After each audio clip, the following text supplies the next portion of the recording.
అందరికీ నమస్కారం. భక్తి శ్లోకం ఛానల్ కి స్వాగతం. ముందుగా ఈ వీడియోకి ఒక లైక్ చేసి మన ఛానల్ ని సబ్స్క్రైబ్ చేసుకోండి. ఈ నెల జనవరి 29వ తేదీన ఏకాదశి వచ్చింది.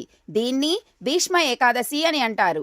మాఘమాసంలో వచ్చే ఏకాదశిని అత్యంత శక్తివంతమైనదిగా భావిస్తారు. కాబట్టి ఇంతటి శక్తివంతమైన భీష్మ ఏకాదశి రోజున కొన్ని విధి విధానాలను పాటించడం ద్వారా ఆకస్మిక ధనలాభాలు చేకూరుతాయి. విష్ణుమూర్తి అనుగ్రహంతో కోటి జన్మల పుణ్య ఫలితాన్ని పొందవచ్చు. భీష్మ ఏకాదశి పూజా విధానాలు, పాటించవలసిన పరిహారాల గురించి ఈ వీడియోలో తెలుసుకుందాం.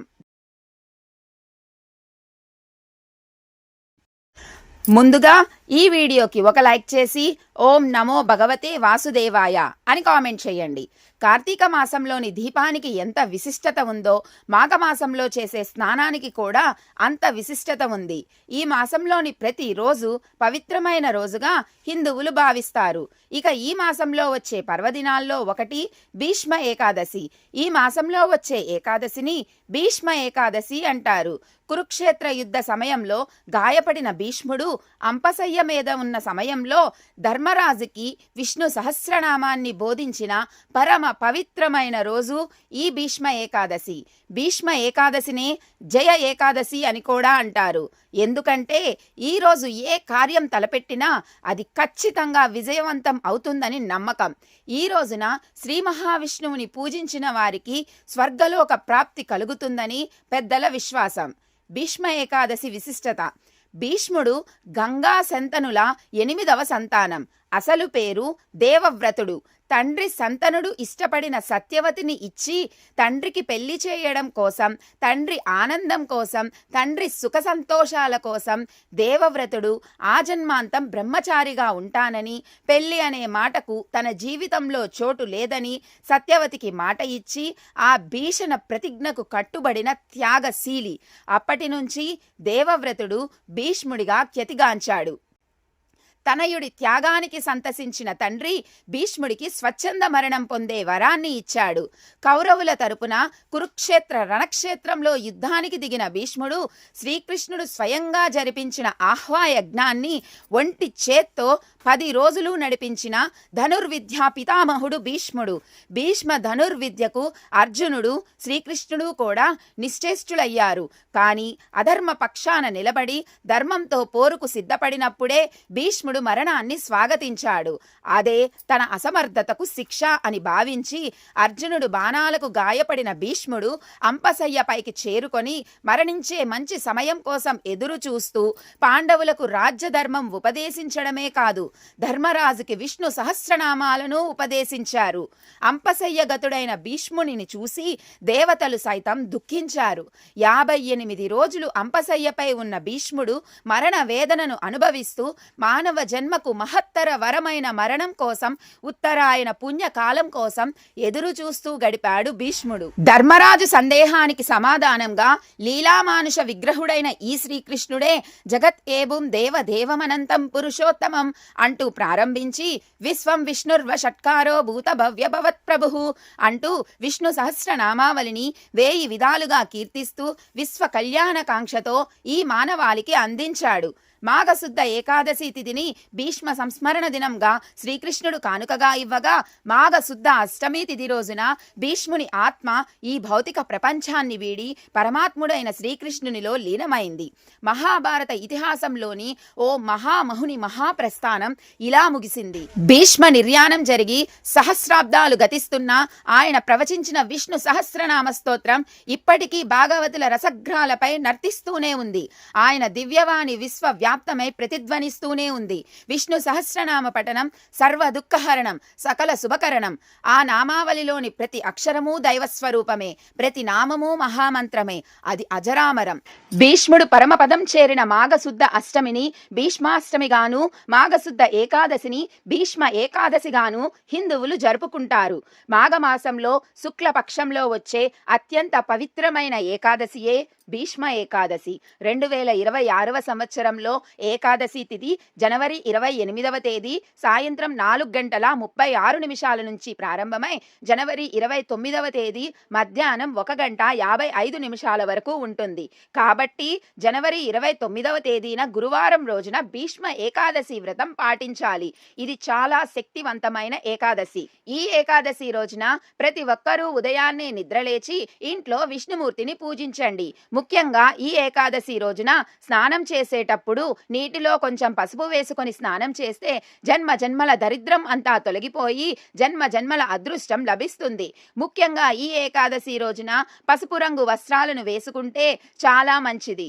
ఈ పవిత్రమైన ఏకాదశి రోజున పెళ్ళైన ఆడవారు తప్పకుండా తలస్నానం చేయాలి. ఏకాదశి రోజున చేసే పూజలకు రెట్టింపు పుణ్య ఫలితం లభిస్తుంది. ఏకాదశి రోజున ఎవరైతే ఇంట్లో పూజ చేసుకుంటారో అలాంటి వారికి అఖండ రాజయోగం ప్రాప్తిస్తుంది. ఈ శక్తివంతమైన ఏకాదశి రోజున విష్ణుమూర్తిని భక్తి శ్రద్ధలతో పూజిస్తే మీరు చేసే పూజలు నేరుగా స్వామివారి పాదాల చెంతకు చేరుతాయి. కాబట్టి ఏకాదశి రోజున తప్పకుండా విష్ణుమూర్తిని పూజించండి. అన్ని దీపాల కంటే పిండి దీపం చాలా శ్రేష్టమైనది. కాబట్టి ఈ శక్తివంతమైన ఏకాదశి రోజున పూజ గదిలో ఉన్న విష్ణుమూర్తి పటం ముందు 2 పిండి దీపాలు వెలిగించి స్వామివారికి పూజ చేయండి. ఏకాదశి నాడు ఎవరైతే పిండి దీపాలు వెలిగిస్తారో అలాంటి ఇళ్లల్లో లక్ష్మీదేవి తిష్ట వేసుకొని కూర్చుంటుంది. విష్ణుమూర్తి సంపూర్ణ అనుగ్రహం కలుగుతుంది. పిండి దీపం ఎలా తయారు చేసుకోవాలంటే కొంచెం బియ్యపిండిని తీసుకొని అందులో కొన్ని పాలు అలాగే కొంచెం బెల్లం పొడి వేసి చపాతీ ముద్దలా గట్టిగా కలిపి ఈ పిండితో ప్రమిదలను తయారు చేసుకోండి.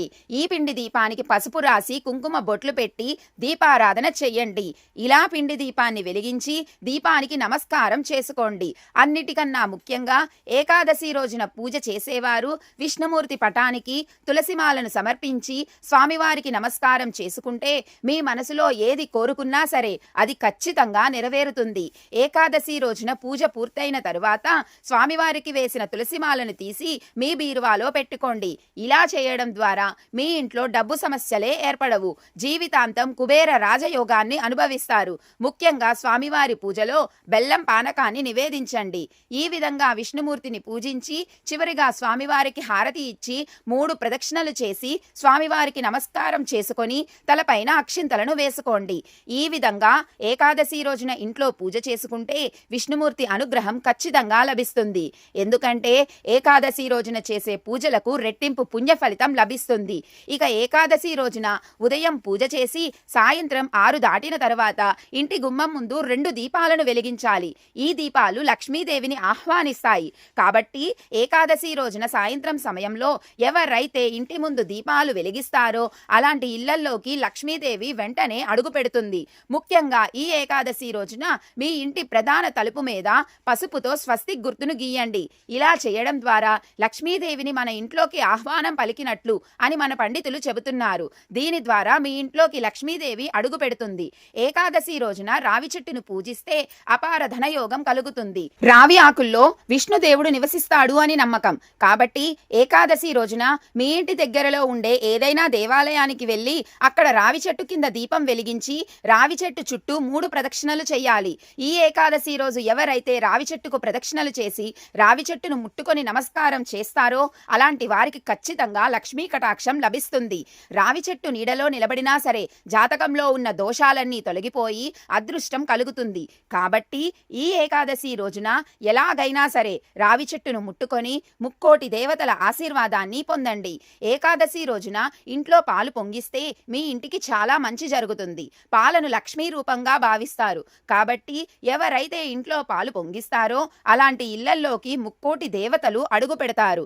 ఇంట్లో ఉన్న దరిద్ర దేవత వెళ్ళిపోతుంది. ఇక మీ కుటుంబం అంతా సుఖ సంతోషాలతో నిండిపోతుంది. ఈ ఏకాదశి రోజున ఇంట్లో తులసి మొక్క దగ్గర నెయ్యి దీపం వెలిగిస్తే విపరీతమైన ధన ప్రాప్తి కలుగుతుంది. తులసి మాతకి నెయ్యి దీపం వెలిగించి తులసికి నమస్కారం చేసుకొని 5 ప్రదక్షిణలు చేయాలి. తులసి మొక్కలో లక్ష్మీదేవి కొలువై ఉంటుంది. కాబట్టి ఏకాదశి రోజున తులసిని పూజిస్తే లక్ష్మీదేవి ఆశీర్వాదంతో మీ ఇంటికి సిరి సంపదలు ప్రాప్తిస్తాయి. కొత్తగా పెళ్ళైన దంపతులు దంపతులు ఈ పవిత్రమైన భీష్మ ఏకాదశి రోజున విష్ణుమూర్తిని పూజించి ఉపవాసం ఉంటే పుత్ర సంతానం కలుగుతుందని నమ్మకం. ఎవరైతే డబ్బు సమస్యలతో ఇబ్బంది పడుతున్నారో అలాంటి వారు ఈ భీష్మ ఏకాదశి రోజున తులసి మొక్కకు కొన్ని పచ్చిపాలు పోసి తులసి కోటలో ఒక నెయ్యి దీపం వెలిగిస్తే మీ డబ్బు కష్టాలన్నీ ఖచ్చితంగా తీరిపోతాయి. ఈ ఏకాదశి రోజున ఉపవాసం ఉంటే కోటి జన్మల పుణ్య ఫలితం లభిస్తుంది. ఈ రోజున ఉపవాసం ఉన్నవారికి అష్టదరిద్రాలన్నీ తొలగిపోయి కుటుంబంలో సుఖ సంతోషాలు చేకూరుతాయి.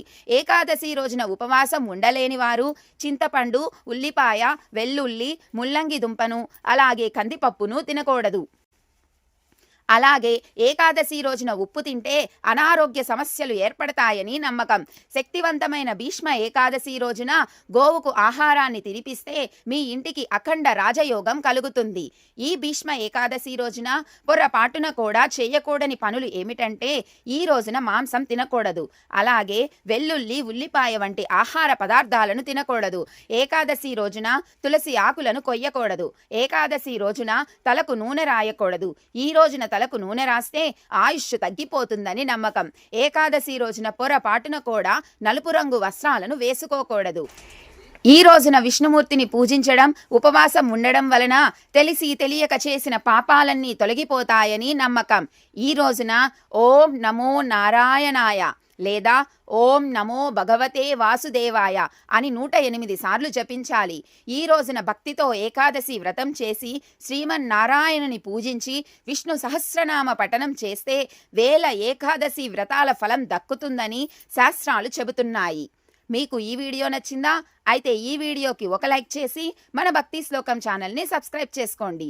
మరొక మంచి వీడియోతో మళ్ళీ కలుద్దాం. సర్వే జనా సుఖినో భవంతు.